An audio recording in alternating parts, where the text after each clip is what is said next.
Welcome to Talk Cosmos, the show where Sue Rose Minahan and her panel of guests bring you insightful conversations to awaken consciousness for soul growth.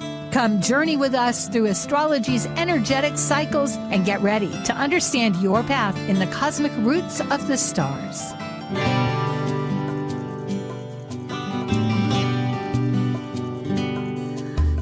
Hello, everybody. This is Talk Cosmos. I'm Sue Minahan. We're starting in again to give you an insightful description of what this new moon will be in the luminous sign of Pisces. It's get ready.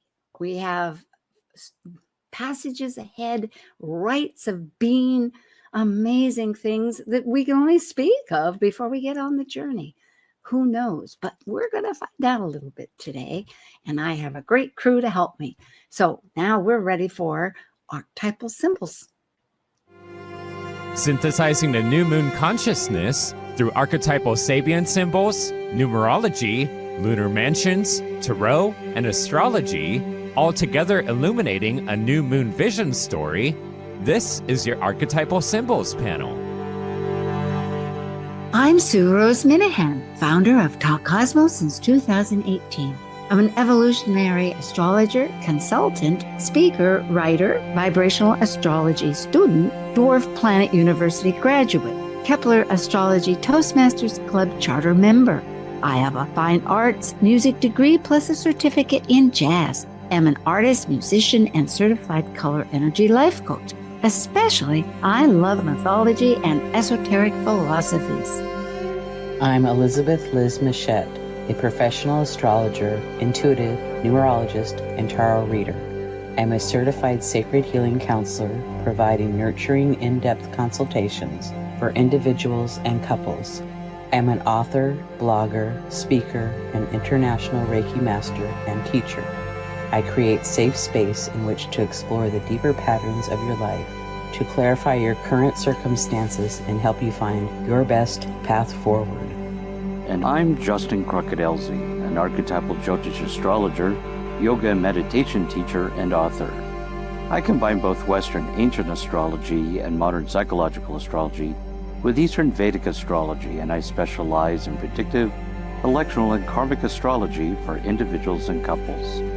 I also do in-depth astrological research into arcane astrological concepts, focusing on the mystical, occult side of astrology. Eleanor Roosevelt once said, "Yesterday is history, tomorrow is a mystery, and today is a gift." And that's why it's called the present.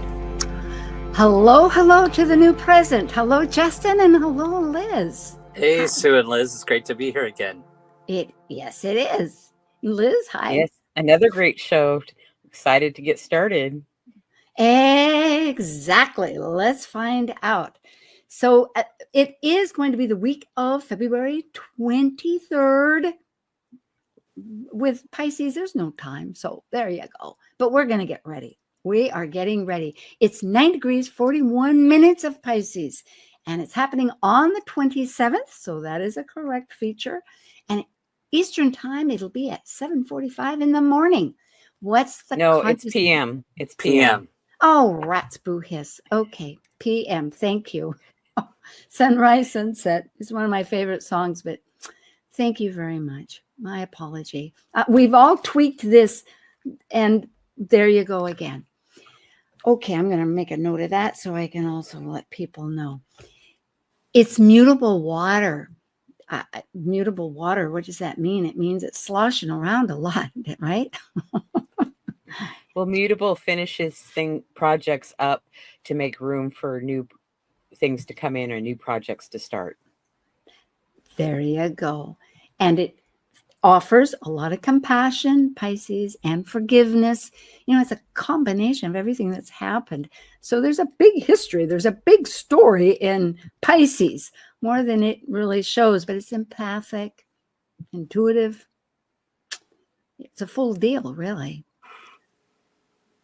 Absolutely. Okay, we'll keep rolling. So some of the shadow, it has a lot of imagination. That's the beauty of it and the visionary. So let's plow with that feature. And the shadow, yes, it can be, unless you think of some strategy, possibly the overwhelm, confusion. It's a lot to integrate. And I know for myself, escapism seems like a favorite route, but no, you got to stick to the horse, keep trotting. And no neglect. And boundaries are an issue. It has its pros and its cons. You know, you can embrace everything, and then again, it's too much. And maybe you've walked into somebody's territory or they into yours. So there you go. Any comments, or we'll roll on? Okay. Roll. Numerology, you know, for half a year, we're having 9 degrees. And besides the sun and the moon, there's also other planets or points that add up to that when you take the 2 digits. In this case, it's going to be the new Pisces Virgo lunar nodes that add up 2 and 7 to 9. Liz, and also 2025 is a universal year of number 9. So it's really interesting that we start the year with this 9 energy asking us or giving us the energy to complete things, you know, tie up loose ends, maybe clean out things, transformation. And the cycles are, we're going to start a new cycle. So we get new things for next year. And it's like enforcing that 999 every month for a few months. It is. And next month will be the end of that. It'll be in Aries. That will really do the seed point. It's been going on, I think, since September, something like that. But here with these nodes, let's just think briefly. That has to do with new nodes.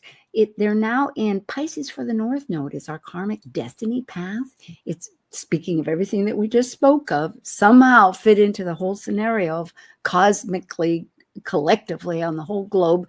And Virgo, they're both interested in health, and Virgo wants to fix a little more than Pisces says is necessary, but they're both health oriented. So possibly we can just refocus on what needs to be fixed and be healthy. Shall Absolutely. we go on? Yes. Okay. The arcana, there's, with the major arcana tarot, it's the moon. It's the 18th trump card, and it corresponds to Pisces. Yes, and as we talked about, Pisces being intuition, the subconscious, and dreams, the ebb and flow of life. The moon has a cycle. It's like a new moon and a full moon, and then there's several cycles in between. And sometimes the card can look like an eclipse because it looks like a full moon and a sliver of a moon. So that's what I have to say. I love that, really. Thank you, Liz, because this word cycles, as we think of completion, means not to get too excited if it seems overwhelming. It's a phase. It will have another energy focus a little bit later. And we're going to go right into the Nakshatras. And and the Nakshatras are the lunar mansions, and we call them Nakshatras in Vedic astrology. And they're basically mythologies and concepts related to all the fixed stars in the zodiac constellation that the moons are any planets are going to. So on the next slide, we see for this moon, which is Chandra, that the lunar mansion or nakshatra here is Satabhahisha, and it's in the 3rd pada, which is ruled by air. And the key theme about this lunar mansion here, Satabhahisha, is the 100 physicians of the gods, or the 100 stars. This is the one of the lunar mansions that deals with healing and health.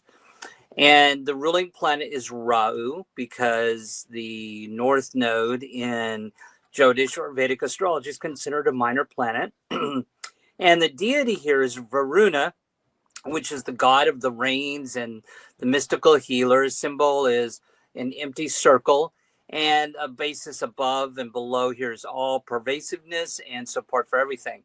Some key words of this are forward thinking, 100 physicians or healers of the gods. And generally, if somebody has some planets in this, so if you have some planets right around this degree, and a few degrees before this Pisces moons, or at least 3 degrees after, you're going to have one of planets in this. And it does represent individuals who are more concerned about social welfare or concern of others. So that's a little bit about this particular lunar mansion. And we're going to see how these themes plays out when we get to the Sabian symbols today. Oh, I look forward to that. Could you just expand a little bit about an empty circle, if that's waiting for a void or if it's really just an appearance? It's more about what I want to say about nothingness. Yes. Okay. Okay. It's about being present in nothingness there. Yes. That everything is in nothingness. Yeah. Support for everything. It encompasses everything, infinity or all pervasiveness. That's what I thought. Very good. I love this. Tying it together using a little Western mythology, it's hard to ignore that Pisces is the origin story, and it all relates to the fish. It's very, very old. I was reading a Jessica Davidson article, and it actually, there's a symbol that dates back 10,000 years with this fish being two tied together, although you don't see that in a lot of other places. Generally, the story is the two gods of love, Aphrodite and her son Eros, were the last to leave with the impending monster Typhon. This is back primordial times, because they thought love would conquer all. But there he was, and there was no escape, and they transformed into fish, tied by a cord, and escaped. Some say the river, some say the sea. What does it mean? It can mean many things. So I'm just going to choose a few. This is not, one is it's a journey to wholeness. And it's really that idea that these two fish actually swim in opposite directions. And one idea is that one is spirit and one is materialism. And in the collective of Pisces, there's so many, everything combined, that they need to be honored and get to realize, rather than be the victim, that we can redeem ourselves. That I'm using words from this. It corresponds so beautifully with the number 9 of one phase to the next, that cycle that you're going from, and emotions, the very fact that you need to escape to save, but there's so much more depth that could be read into that. But what I love best is the Nakshatra saying that there's support and healing for everything. It is a matter of divinity moving forward to bring through love the compassion of the next step. Okay. I hope that made sense. The constellation is very weak to see. Look for the square, the Pegasus. The best times to see it is in October, and in December it's at its highest, about 8 p.m. wherever you live. Let's talk Sabian symbols. We've changed this to 3. 4 seemed like a bit much. Past, present, future. The degree that it is, and it's going to be the one before and the one after. These were channeled in 1925 by Elsie Wheeler, a spiritualist medium, with astrologer Mark Edmund Jones, who flushed them out. But she really was the one that came up with these images that we're going to look at. So here's the chart on February 27th and here's the right time, finally, 7:45 p.m. Eastern Standard Time, with a 1 degree ascendant, a 2 degree Cancer midheaven, and of course our 9 degree sun and moon. So we're going to scan these degrees, and remembering that, well, we'll go forward, that we begin with Virgo at 30 because they round up. There is no 0. It would be 30 of Virgo, just for those people that want to know. Liz, you want to start? Sure. Leading up to this ascendant degree, we have the Virgo 30, totally intent upon completing an immediate task. A man is deaf to any allurement. And the keynote, total concentration required for reaching any spiritual goal. And the key word is conquest of illusion. Go ahead. And the present, the actual 1 degree, Libra, that word, is a collection of perfect specimens of many biological forms. A butterfly displays the beauty outfit. Did I type this right? But it's wings. The issue is here, the body's impaled by a fine art. Quite an imagery. The immortal archetype reality that a perfect and dedicated life reveals. And it's what is made sacred through the archetype. And the future, what it's moving towards to here is the transmutation of the fruits of past experiences into the seed realizations of the forever creative spirit. And the keynote here is a repolarization or balancing of inner energies leading to a creative centralization of consciousness. So here we have creative centralization. They seem pretty thematic. That's quite a storyline. Yeah. So, it's very mental, very mental. We're looking at the conquest of illusion. It's very mind organized. And then, of course, this wanting to perfect. And then, of course, this balancing of this creative centralization and integration of the mind.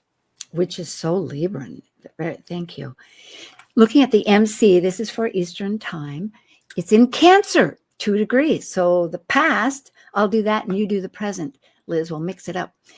On a ship, the sailors lower an old flag and raise a new one. The keynote, a radical change of allegiance exteriorized in a symbolic act, a point of no return. So this is a fundamental, it's a process of reorientation. And I added, because of the notes that Edmund did, Edmund, did it stabilization. Go ahead. And then the present degree of Cancer 2, a man on a magic carpet hovers over a large area of land.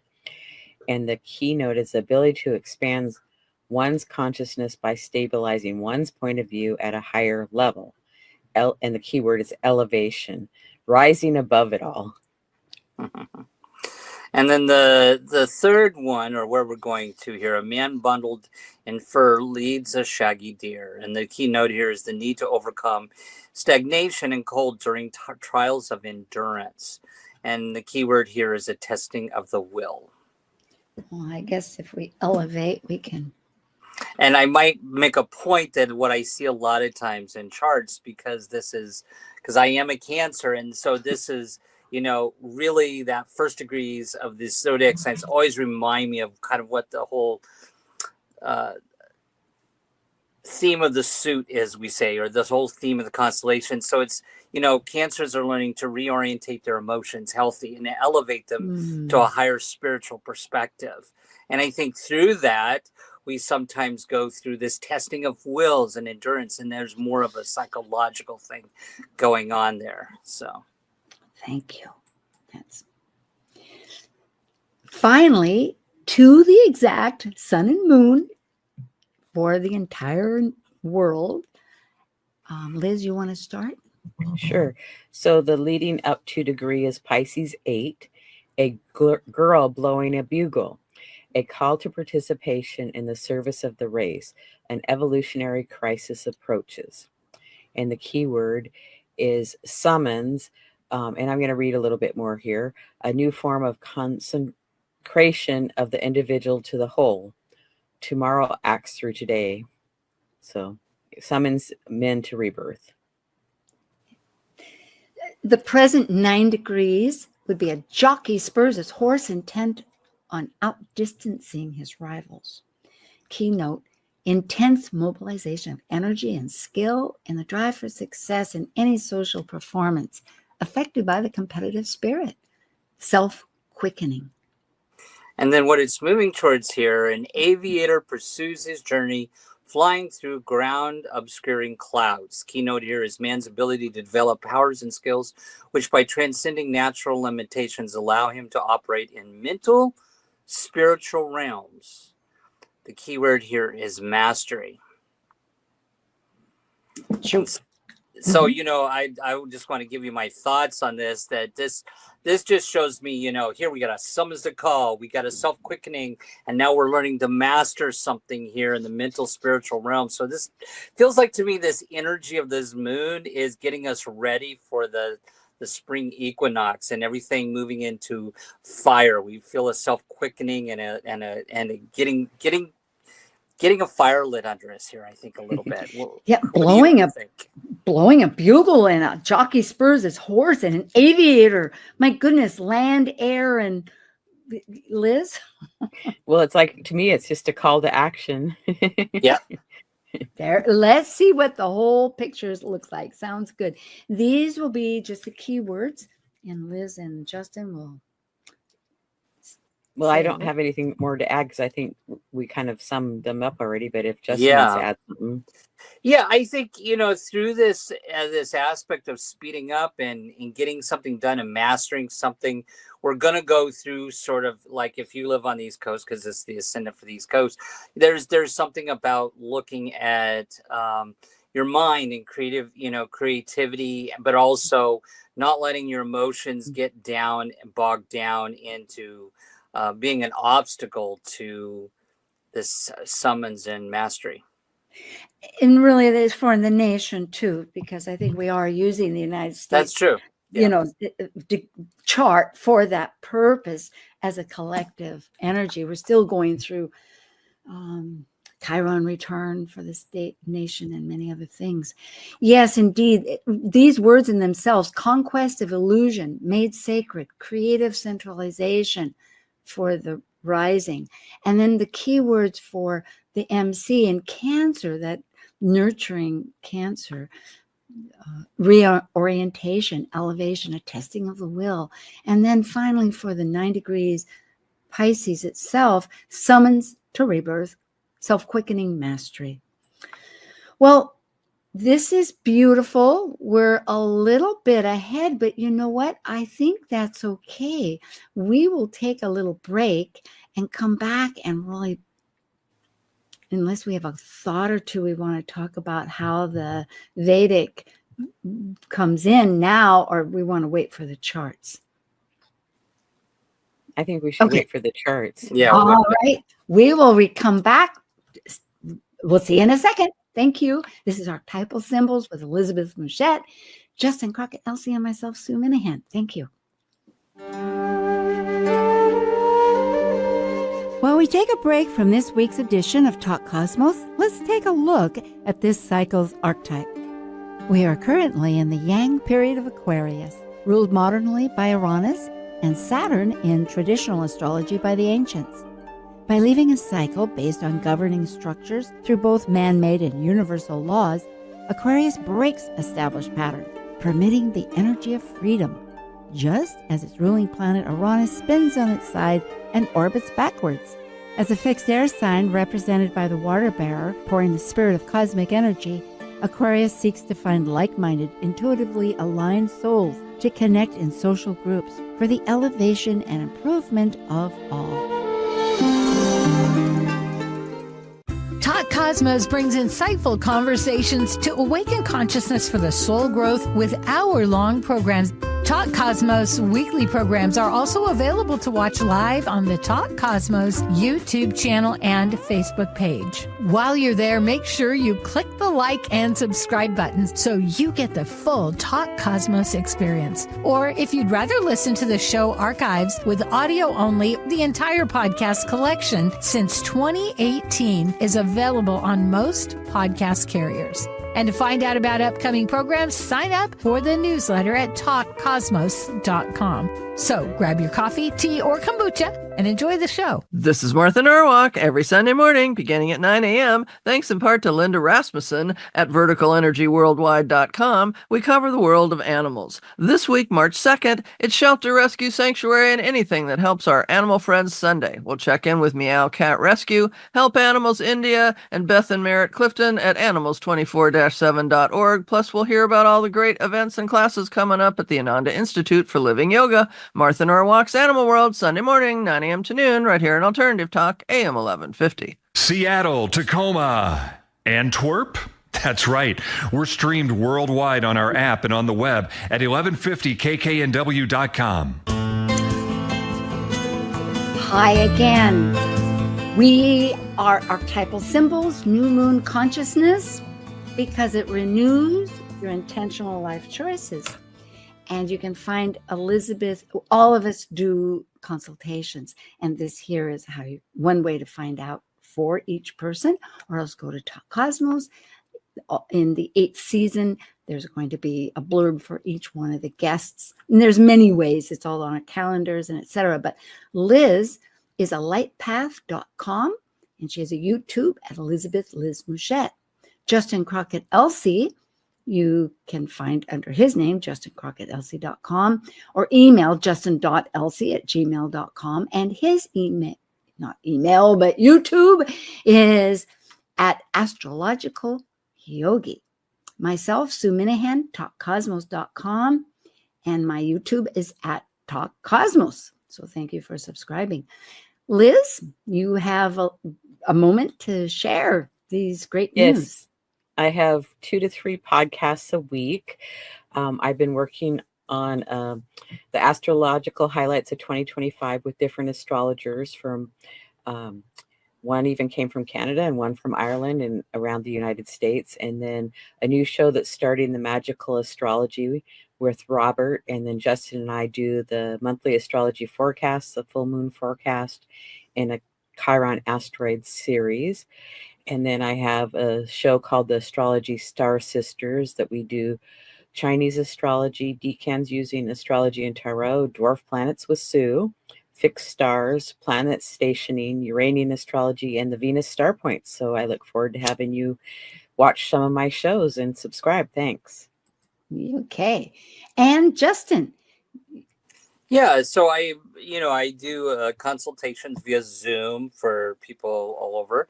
And you can check out some of my stuff on my YouTube channel. So I just ask people to check out the playlist there, and that's how you can get a hold of me. And you're also on Blue Sky. Sounds good. For Talk Cosmos at youtube.com, Talk Cosmos, there is a playlist for me with Liz's show, the Astrology Star Sisters. And we just did Uranus, Ingress, Gemini.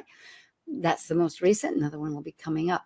For Talk Cosmos, there's a couple here that I can highlight. One is on Planet Buzz, and it was about Venus retrograde with Louise Eddington. And then we have U.S. Global Currents, which is a dynamic show that's really about what is happening in the mundane world for the U.S. and the globe. This one was about our Chiron return.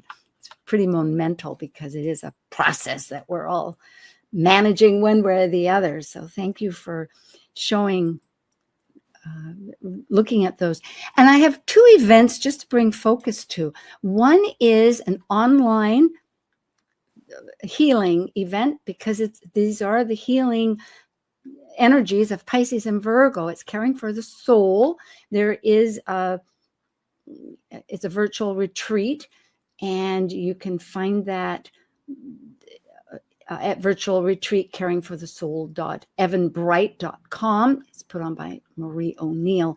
And there's a price break, $97 through March. So check it out. Do VHR25 and you can go back to it.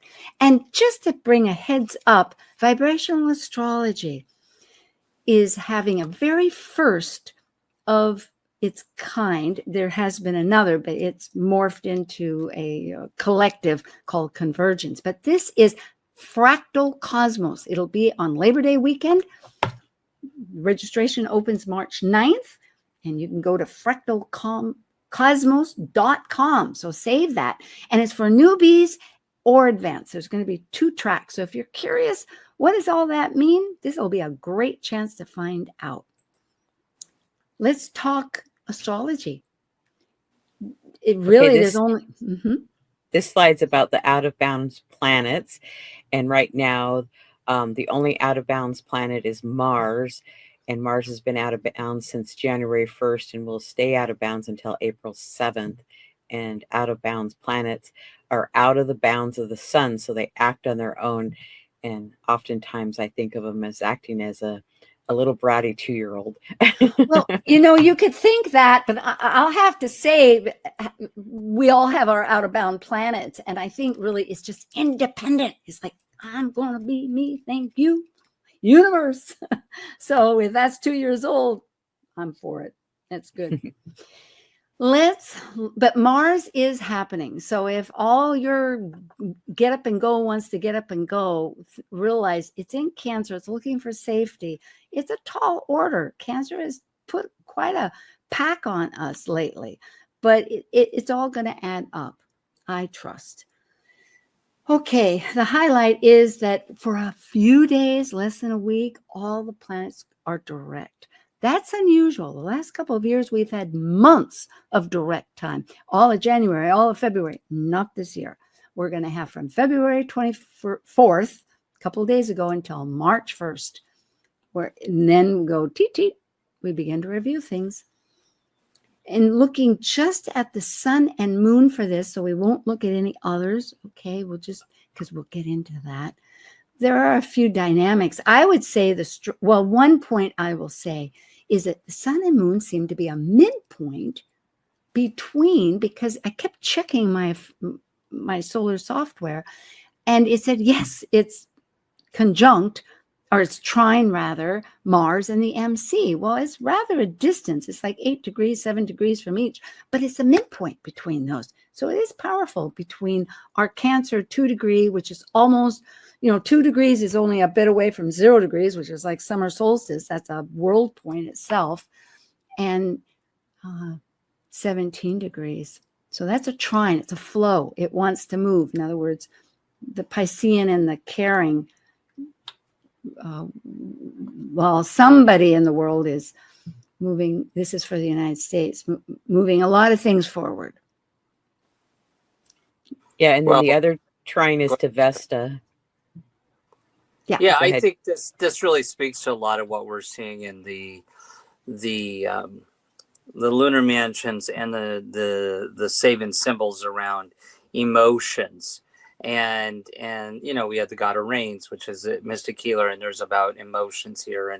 And so I think this, in Cancer is retrograding. I mean, when Mars is retrograding in Cancer, that's one of the reasons why people are wondering where their tribe's at now at this point, and their emotions are being evaluated about certain things about family, and so this is a time where we can reorientate our emotions, as Mars is still retrograde until the 23rd.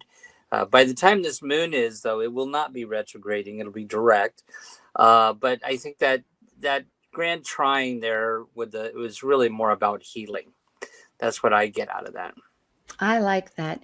And the whole idea to the big square here is really with Jupiter. So that's a process of doing exactly what you said about where's my tribe, thinking it through, gathering some ideas, reflecting on the whole thing. Jupiter squaring the moon it's not necessarily a negative thing, but it can bring some dynamics, since we're dealing with the sign of communications here, some issues in communications. So I would just say, just kind of be a little bit more grounded and discerning about communications. What do you think, Liz? Well, an overload of information. It's like too much information is coming in and it's hard to sort through it. So I know I really need breaks from the computer or my cell phone. And I've been taking more and more of those, and I really appreciate that. So that's yes. Well, the last is the quintile, which, I don't use a lot, but it keeps coming up, and it's a fifth. It's 72 degrees. One thought is that it's creative because it's playful. You're in vibrational astrology, you're exploring the world around you and trying to just figure out what's what. The idea that this is happening with Uranus is a sudden thing. So perhaps taking a break and realizing the emotions and remembering the playful part of life will help us move on. Yeah. Oh, did I go past too far? Yes, I did. Okay. Opposite and awareness aspects. Liz? Okay. So Uranus is opposite Vesta, and the other opposition is the nodes, and the north node is conjunct that Neptune. So probably Uranus opposite Vesta is some changes maybe around our homes, our foundations, where we live. Maybe we're going to move or downsize or do something different. What would you say, Justin? Yeah, I think it's definitely a change factor there. We have in the signs of materialism and spirituality, Taurus and Scorpio, and I definitely think that this could be the point where just pay attention to resources when it comes to groups and group structure there, and it definitely some changes. It's definitely a change with Vesta and wherever that shows up in our chart. But for the collective here, it's really about some change in letting some things go and letting go of resentment and forgiveness, I believe, is a part of that. Yeah, the altar. Vesta is the altar, where it's our flame of what we consider to be sacred. They put the gods that they wanted on the altar. So it is. And with Uranus, I agree. This is with you both, that such change is happening and doesn't make it easy, but be aware that this is part of the movement of going forth, that hopefully clearing space. Trying to make lemonade. Mm-hmm. And also Uranus can be reactive. And, so there can be some things in the collective right now where people are reactive. And it's interesting, anytime Uranus is opposing a sign like this or another planet, like many times in charts we see where Uranus is opposite Chiron. And so it's really a focus. I think this is really an important aspect here, this opposition towards kind of a view of why things are happening the way they're happening now. Then we have the action aspects, and the sun. You're muted, Sue. So she was talking about the sun, moon, square Jupiter. Yes, thank you. Can barely hear you. Oh, well, why don't you lead on then? Go for it, Liz. Okay, I'm going to go to the Mars square Chiron because Justin had mentioned Chiron, so I thought that was a good one to jump to, and we can come back to the one Sue was talking about. So, Mars has just gone direct, and so maybe we're going to take some action and do some more deeper healing, or to share with others and do some kind of teaching with them. What would you like to say, Justin? No, definitely. I think this, anytime we mix fire and water signs, this is where we get steam. And so we're mixing Mars, which is a planet that rules a fire sign, but it's in water, and now it's squaring Chiron in Aries. This is definitely a tension point here of really paying attention to our emotions with our wound. So this could be the point where we're really, now that Mars is direct, we've really figured out, wait a second, these people are a part of our family, and we need to, value these people a part of our Cancerian family. So, I'm looking at more from a mundane astrology perspective with that, but, individually, this is really paying attention to how people are valuing us and our emotions with that. That's what I would say about that. And there's a certain wisdom and a transformational wisdom. I'm looking at Pluto, which is a planet of transformation. And thank you both for leading on. I had little technical things happening with Pallas Athena of the wisdom strategist. And she's activating, how can we purify, hygiene, get rid of toxins, cleanse, be healthy. It's a wide dynamic here that we're looking at. Well, if we focus on the idea that we're dealing with emotions, our roots, and perhaps our self versus what we exchange with, it can go in many directions. Can I bring up something about this from a mundane astrology perspective? Again, I hate to go here with this. I love it. But But remember during the first pandemic, or not the first pandemic, but the last one we just went through, the huge one, COVID, there was a big focus on hygiene and Pluto here. And Pluto is an indicator of pandemics. And I think this really kind of speaks to some health stuff. You know, we got Hygeia there, the goddess of hygiene and health and purity, cleanliness, and it's squaring Pluto, which is the planet of pandemics and that. So I definitely think this can be an indicator of some focus on what we're seeing right now in the government with this. But I would definitely say this may see where we see something come up about a pandemic, right? Bird flu or whatever. But I think it is a focus on paying attention to our health. That's what I would say. What do you think, Liz? To make a step to improve your health, because Pluto is, rules our colon basically. So, how could we help make some positive health changes to have better gut health and just better health overall? And it can be very simple. Yeah, absolutely. And I would agree too about the general health, not to be the idea of bird flu, whatever it, and the fact that there's a heavy flu issue. So realizing that this might be a weakness, take steps to.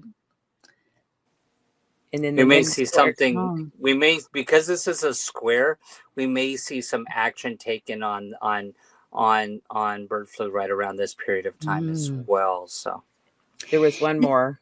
Nope, this is the one that we're doing, and it is, that's why I had that little note, not to go, because it's your Thor's hammer that we've learned with Liz's attention to it. And it has a focal planet. It drives the energy. It's sesquiquadrate. That means 135 degrees, which is the combination of a square and a half square. It's very active, action-oriented, driving. And so it happens to be that Mars, the planet of action, is the focal point. So I would say security, safety, working through these emotions with our hearth of Vesta, and if we're getting nourished or not being nourished, because Ceres represents food, it represents how we're emotionally nourishing ourselves. It can be positive, or there's a lot to work. Actually, it's not Vesta, it's Juno. My apology. It's with Juno of what we're married to. Well, it's our commitment. And Ceres is also mother and grandmothers. And so and Juno is square. So what's our relationship to women, mothers, grandmothers, the feminine, and what have we committed to? And so we might be working on redoing that. But Ceres is also kind of rules crops, wheat, cereals. So maybe coming up with some new techniques of how to farm or grow those kind of things. Justin, do you have anything to add? I think you already covered it. I think both of you have already covered it. All right. This isn't just a teaching moment, because the point of Thales, it's okay, what is it? Another aspect, it's a sacred geometry. It starts with an opposition, and then one planet, a third planet, is sextile and trine to the opposing points, meaning it's a constructive, that third planet is able to mitigate the opposition and go forward. And that's what we have with some of these flowing connective aspects. So Liz, Sue, since that is an educational moment for folks, to what end is this conceptually, what's the concept of a point of Thales? Well, here we have the south node and the ascendant. The south node, and it's out of sign. The south node is 27 degrees Virgo. The ascendant for the Eastern time is 1 degree Libra. And opposing it, of course, is the north node at 27 degrees Pisces. However, it's closely conjunct to Neptune, which is the modern ruler, at 28 degrees. However, if you look at Juno is very strong in this entire. First of all, you'll see that there's a sextile. There's also a mini trine that it's connected with, but we're just answering your question. So I would say that because it's in Sagittarius and it's at 0 degrees, we're in a looking at law, we're looking at religions, we're looking at philosophy, we're looking at other cultures, and they are what we're married to in Juno, are our alliances. And because it's a south node, we're going to perhaps critique what our role is to help fix things and what our relationship is. And on the other spectrum of the north node, we're going to look at more of the holistic Piscean, Neptunian way of hopefully some compassion.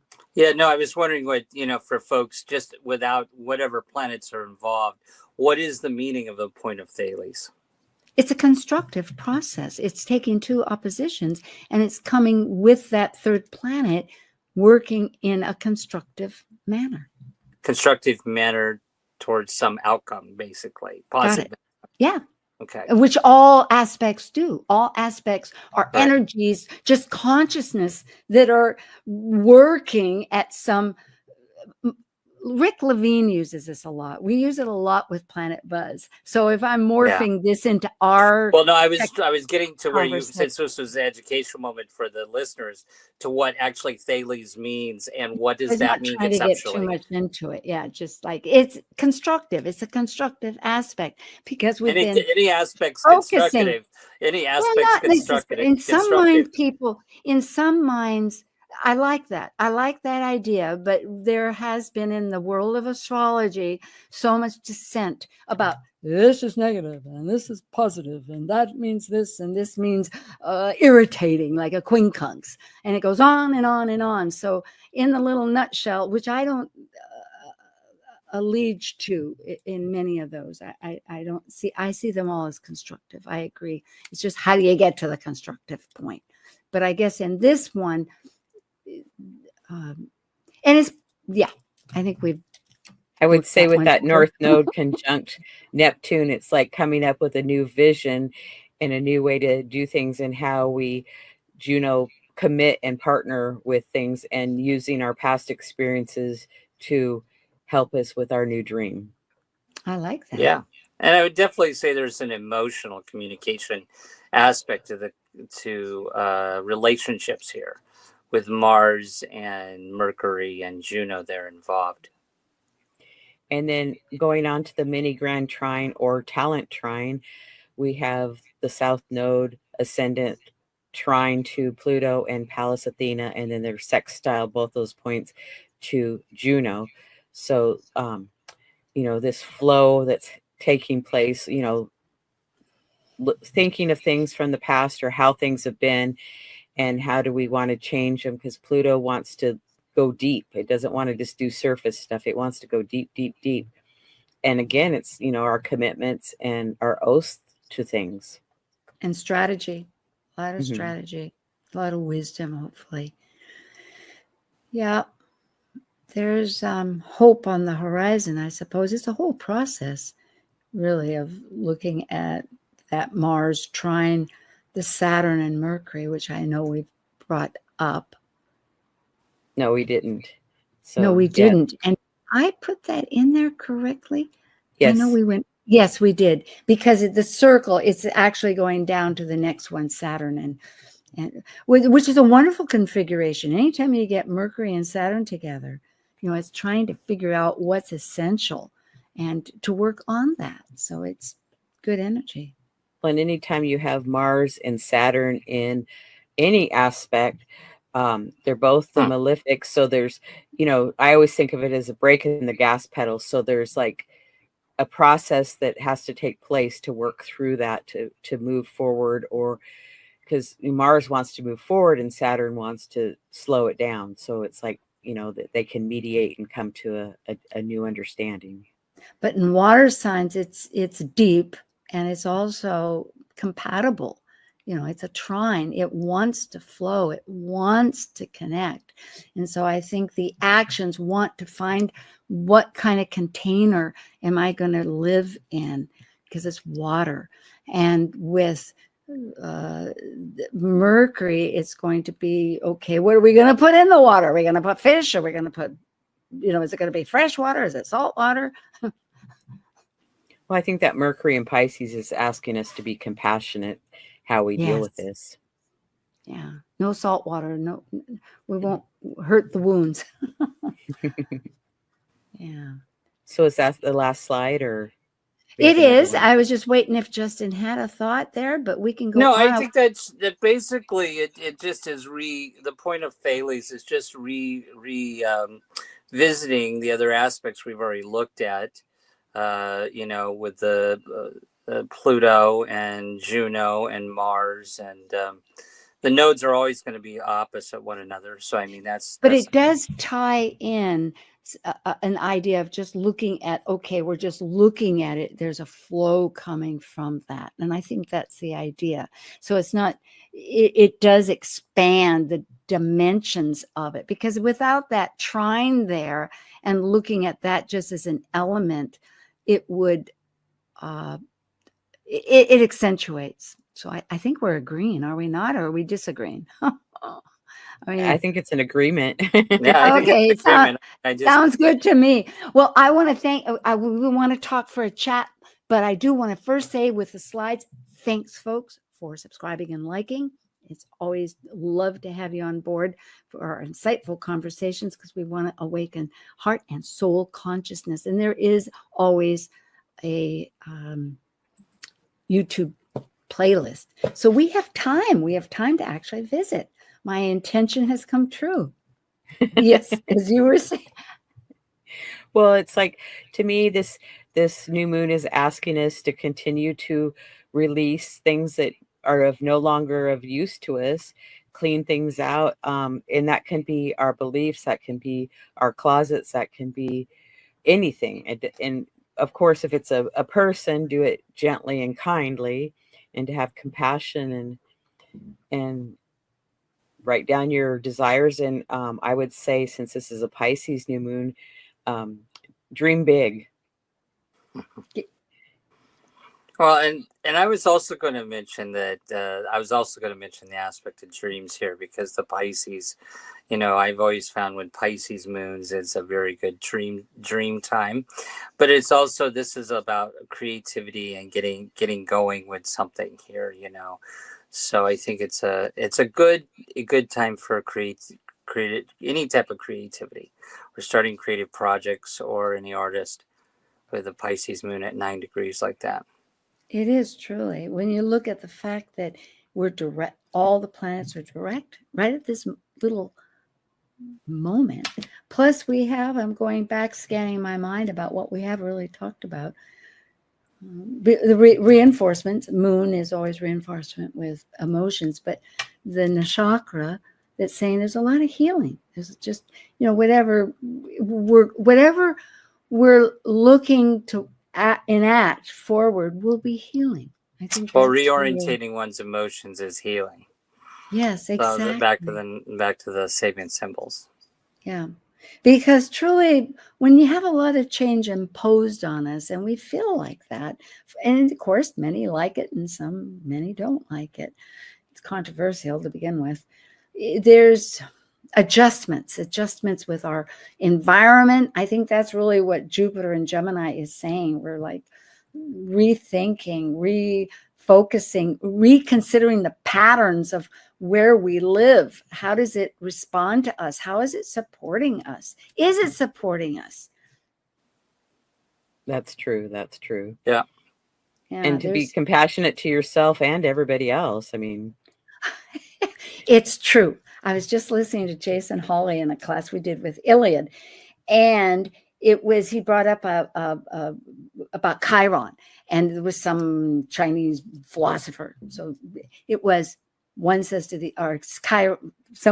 Chiron, I suffer.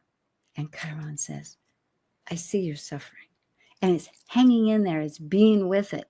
I thought that was somehow important to share. That I call that holding the space for message. another. Exact. Yes. We don't need to fix necessarily. We just need to be there and with compassion, as you say. Yeah. And for ourselves, right?